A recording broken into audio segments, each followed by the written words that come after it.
Je m'appelle Jennifer Bidet, je suis chercheuse en sociologie associée au CERLIS et maîtresse de conférences à l'université Paris-Descartes. Je travaille en sociologie des migrations, croisée avec la sociologie de la famille et je m'intéresse notamment aussi aux questions de genre, préférentiellement au sein de la famille.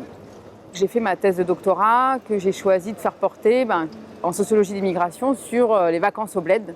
Donc c'est vraiment le thème général de ma recherche de thèse. Pourquoi j'ai choisi ce sujet? Parce que depuis assez tôt dans ma formation de sociologue, j'avais envie de travailler sur les migrations. Parce que j'ai grandi dans les années 80-90 avec la montée du Front National et cette question des migrations qui était de plus en plus mise à l'agenda politique. J'ai découvert le travail d'Abdelmalek Sayad qui proposait de renouveler un peu la manière dont on voyait l'immigration, qu'on regarde toujours du point de vue du pays d'installation des personnes migrantes. Et lui, il préconisait d'aller s'intéresser aux immigrés comme émigrés donc dans leur pays d'origine.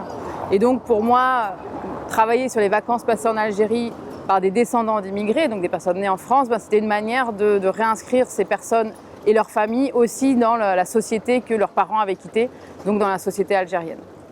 Donc j'ai commencé mon enquête dans le quartier dans lequel j'habitais à Lyon, donc le quartier de la Guillotière, qu'on appelle aussi la place du Pont, qui est c'est un peu le Barbès lyonnais pour ceux qui ne connaîtraient pas Lyon, dans lequel il y a beaucoup d'agences de voyage spécialisées sur le Maghreb et dont je pouvais constater qu'elles se remplissaient à peu près au printemps de personnes venant acheter leur billet d'avion, leur billet de bateau, principalement pour le Maghreb et beaucoup pour l'Algérie.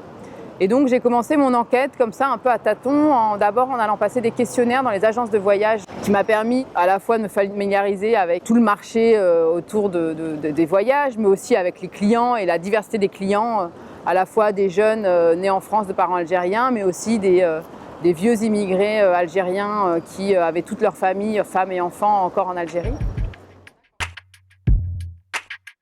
Mon terrain en Algérie, j'ai décidé de le concentrer autour d'une ville moyenne d'Algérie, qui est la ville de Sétif. J'ai combiné des observations et des entretiens, des entretiens toujours situés dans des moments partagés avec les personnes, puisque j'ai pu être accueillie dans des maisons, souvent des maisons secondaires construites par les parents ou par les personnes rencontrées en Algérie.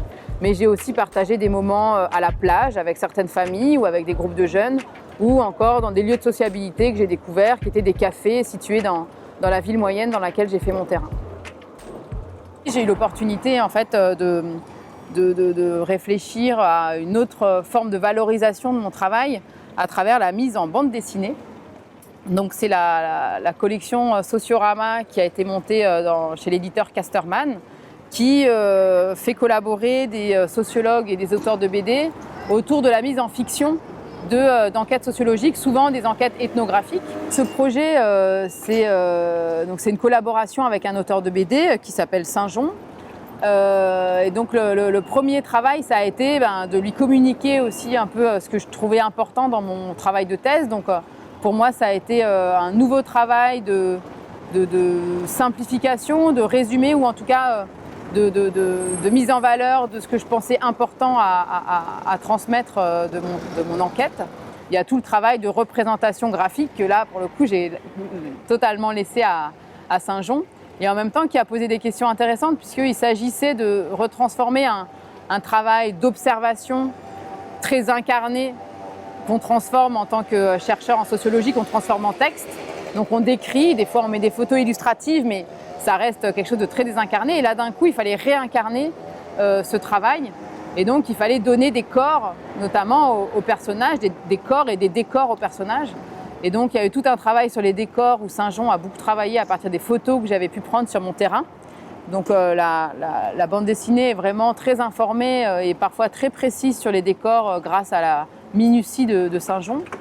Et en même temps, les corps, il fallait aussi représenter ces corps. Et donc, toute la question, c'est est-ce qu'il faut avoir une approche idéale typique? Est-ce que telle catégorie de personnes a plus de chances d'avoir tel type de corps ou quoi? Et en fait, je me suis posé cette question parce qu'à la première esquisse des dessins, il y a un truc qui m'avait marqué, c'est que Saint-Jean représentait toutes les femmes de tout âge de la même manière, c'est-à-dire de manière assez sexy. Et donc notamment, il y a un moment, il y a un des personnages de la BD, donc, qui s'appelle Selim dans la BD, qui a une vingtaine d'années, et qui retrouve en Algérie sa mère, Et voilà, sa mère l'accueille et dans la première ébauche, la mère est hyper sexy, super bien roulée. Et j'ai pas pu m'empêcher de tiquer là-dessus et de me dire, ça correspond pas au stéréotype qu'on peut avoir de la maman algérienne. Et donc là, il y a tout l'enjeu de qu'est-ce qu'on veut représenter. Est-ce que du coup, on va dans le stéréotype dans l'autre sens ou bien est-ce qu'on décide de gommer toutes ces aspérités sociologiques en uniformisant les corps. Et donc là, on a eu des discussions aussi sur voilà, comment rendre plus réaliste le dessin pour représenter aussi un peu ces questions-là, avec aussi peut-être une dimension féministe de dire que les corps de femmes n'ont pas une seule forme et n'ont pas une manière plus légitime que d'autres d'être représentés. Alors finalement, voilà, quelle est l'utilité d'un travail académique sur les vacances passées en Algérie? Alors moi j'ai toujours joué avec le côté ludique un peu de ce sujet de recherche. Et en même temps, en creusant là, les analyses, moi, c'est un des points sur lesquels j'aimerais continuer à travailler et qui me semble important aussi dans la situation politique actuelle, c'est de creuser sur la question de la manière dont les migrations s'articulent avec les enjeux de mobilité sociale. Donc là, je les ai étudiés sur la deuxième génération, sur les héritiers de cette immigration et comment, quand ils reviennent en Algérie, ils sont les héritiers de la trajectoire sociale de leurs parents. Mais j'aimerais continuer à travailler sur d'autres sujets, d'autres populations, sur la manière dont le déplacement dans l'espace, le franchissement de frontières nationales implique aussi des trajectoires de mobilité sociale. Ce que je trouve important aussi politiquement, quand on voit ce qu'on appelle la crise des migrants, une description souvent très misérabiliste des personnes qui arrivent sur le territoire français ou européen, et où on oublie, où ces personnes sont totalement dépouillées de leur passé social.